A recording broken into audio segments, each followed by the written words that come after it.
үзэгчдийн цагийн амар амгалан айлтгах MSL-ийн цаг тутам төрдөг хэлцэд мэдээллийн хөтөлбөр хүрч байна. Өнөөдөр Монгол Улсын ерөнхий сайд жижиг дунд үйлдвэрийнхэнтэй уулзлаа. За энэ талаах мэдээллийг үзэгч та бүхэндээ 2 дугаар студиэс Балар сайхан таамаглан хүргэнэ.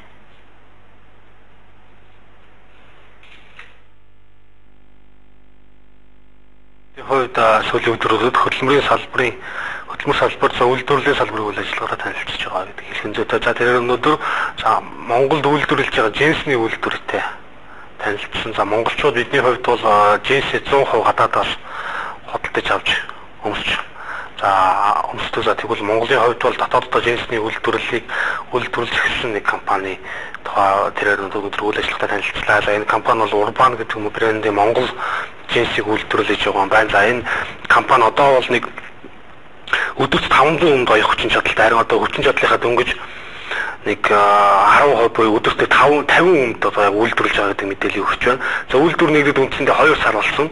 За 2 сарын хугацаанд бол захиалга бол маш их ирж байгаа гэдэг мэдээлэл тэд өгсөн. Учир нь юу гэвэл монголчууд бол солонгосоос джинснийхаа материалыг маш чанартай материалыг оруулж ирдэг. Тэгээд энд өөрсдөө боловсруулаад ойдог. За тэгээд нөгөө талаар тэд бол монгол хүний бие таарсан яг тэр арзмерийн дагуу хувцас бэлэн бүтээгдэхүүнээ бүтээгдэхүүнээ хийдэг гэдгээр бол нэлээд онцлогтой санагдчихлаа. Нэгүрэл монгол хүн бол Европ хүнтэй харьцуулахад одоо хувцас өмсгөлийн хувьд бол харьцангуй өөр байдаг. За тэгсэн хэдий ч бид одоо хэр Европоос за хятадаас хятад хүний бол Европт хүний бие зөгцсөн тэр хувцсыг өмсөж байгаа. За тэгвэл Монголд джинс хувцас үйлдвэрлэж байгаа энэ компанийн хувьд бол нэгд бол монгол хүний биед яг зөгцсөн таарсан тэр арзмаар үйлдвэрлэж байгаараа гэдэг юм лээ. Онцлогтой байлаа. За энэ үйлдвэр бүрэн хүчин чадлаараа хэрвээ ажиллаад эхлүүл нэг Монголын дотоодын хэрэгцээний 5% хангана гэж байгаа. Энэ бол маш бага тоо. Тийм учраас энэ үйлдвэр шиг дахиад 20 үйлдвэрөөр монголчууд хятадаас джинс хувцас за худалдаж авахааргүй болно. За энэ бол үнэхээр одоо маш сонирхолтой сэдв болж таарж байна. За нэгөөр хэлбэл джинс хувцсны зах зээл бол манайд маш их байна. Одоо бол джинс хувцсны зах зээл бол Монголд хэрэг үйлдвэрлэх юм бол цаана 95% одоо чөлөөт зах зээл бол үйлдвэрлэгч нарыг хүлээж ийн гэж ойлгож болно. За тэгээд манай монголчуудын хувьд бол хятадаас бүтээгдэхүүнээ оруулж ирдэг гэдэг нь бол энэ үйлдвэрийн бас нэг том давуу тал болж байгаа юм байна. Тэд бол солонгосоос материал оруулж ирдэг. Тэгээд энд боловсруулад ямар өнгөтэй байх уу, ямар хийжтэй байх уу, зузаан байх уу, нэмэн байх уу гэдгийг өөрсдөө тохируулж боловсруулалт хийдэг гэдгээр амхээр анхаарал татчихлаа. Ингээд энэ үйлдвэрийн хувьд бол улсаас 200 саяын зээл авч үйлдвэрлэлээ эхлүүлсэн гэж байна. За тэд бол сардаг нэг 7% хүүгээр тооцож зээлийнхаа мөнгийг өгдөг юм байна. Ингээд 200 саяар тэд 20 гаруй оёдлын машин худалдаж аваад үйлдвэрлэлээ эхлүүлсэн байна. Ингээд үйлдвэрийн дарга тунгалаг ерхий сайдтай уулзах вэ бас үйлдвэрийнхаа тухай тавч танилцуулга хийсэн ингээд түүний ярилцлагыг одоо үзүүлье. Засгийн хүрээнд бол нэг 42 хүн ягцын дээр бий байгаа. За тэгээд бид нөгөө нэгэн авсан зээлээр ингээд тоног хөрөмжөө аваад нөгөө чанцаагаа эзэмшээд ингээд үйлдвэрлэлээ явуулаад одоо яг жинтэй хийж чаддаг болчихлоо гэдэг юм. Тэгээд яг цаашаа энэ хүчин чадлаараа ажиллах биднээс одоо эргэлтийн хүн одоо дахиад нөгөө материал бүхийдээ хангалттай аваад тэгээд ажилтныхаа тоог нэмж аваад ингээд ажиллах эргэлтийн хүн. Одоо 27 маш авсан шиг байна. Тэгээд доор нөгөө юу юм шиг байгаа. Нөгөө чамдаг версийн юм байна. Ингээд бодоо юу.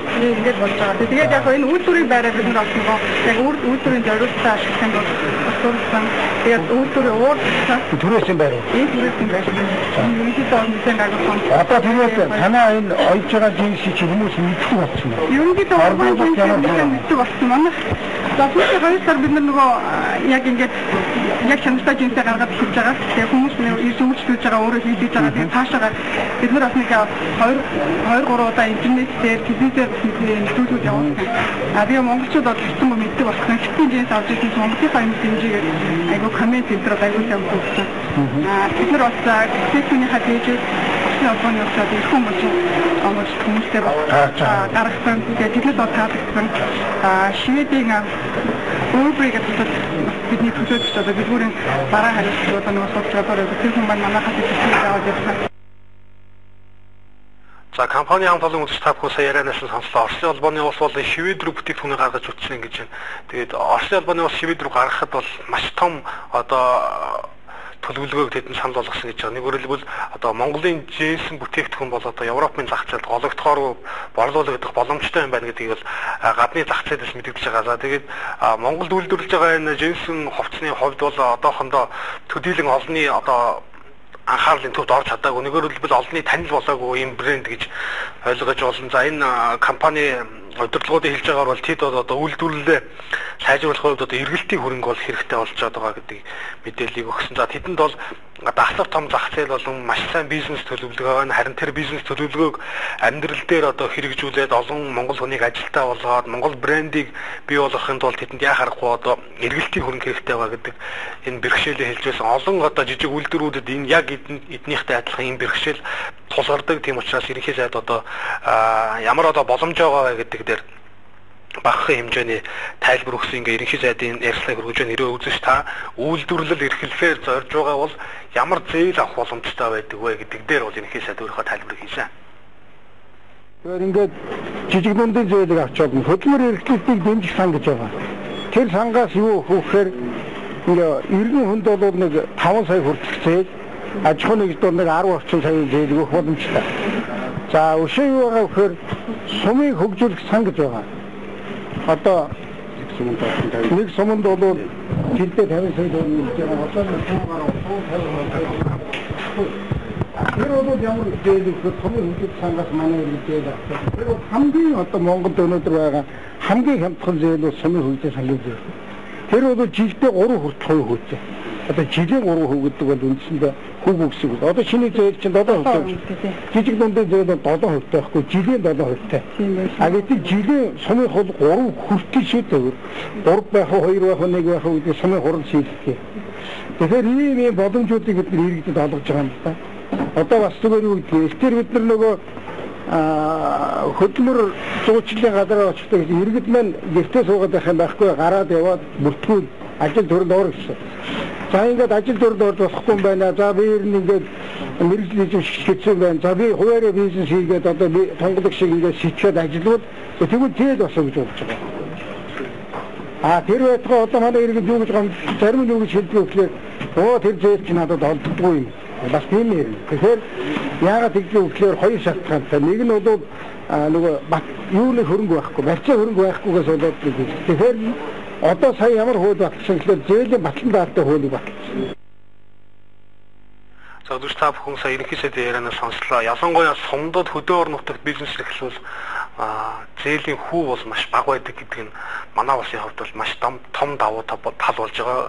Хэрвээ бизнес эрхлэгч та бизнесийнхаа зөв санааг олоод за тэр нь ашигтай ажиллах бизнес төлөвлөгөө байвал улсаас зээл олгох боломжтой гэдэг үзэж та бүхэн саяны бас яриан дээрээс ойлгож авсан байх гэж бодож байна. За манай улсын хувьд бол Аз твдээ бизнесийн одоо орчингоор нэлээд одоо дээгүүрт явдаг юм орны тоонд ордог. Ялангуяа энэ татврын уян хатан нөхцөлтөө гэдэг нь бол Монгол улсын том давуу тал болдог. Тийм учраас хэрвээ жижиг бизнес эрхлэхийг одоо танд тийм том бизнес төлөвлөгөө байвал улсаас дэмжлэг үзүүлэх боломжтой гэдгийг ерөнхий сайд хэллээ.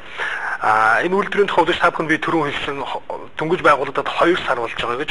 Тэгээ 2 сар болох хугацаанд бол гаднаас нэг 15 сая төгрөгийн захиалга ирсэн гэж байна.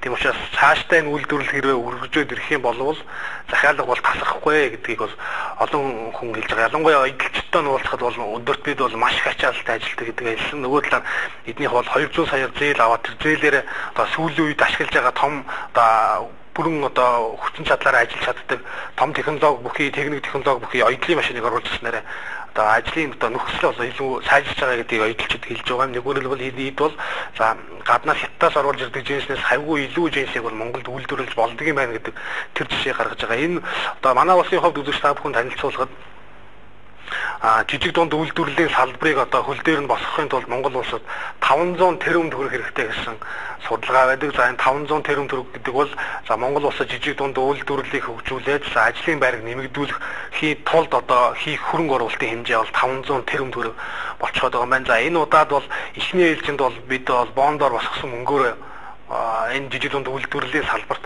зарцуулна гэдгийг бол хөдөлмөрийн сайд хэлж байгаа. Ингээд ерөн ялангуяа энэ жижиг дунд үйлдвэрлэл хөдөлмөр эрхлэлтэй холбогдуулж ерөн бондын хөрөнгөөр хичнээн төгрөг гаргах гэж байгаа юм. Ялангуяа энэ жижиг үйлдвэрлэл зориулж ерөн төр ямар анхаарлаа хандуулж байгаа юм гэдэг дээр салбарын сайдынх нь ярилцлагыг хүргэж байна.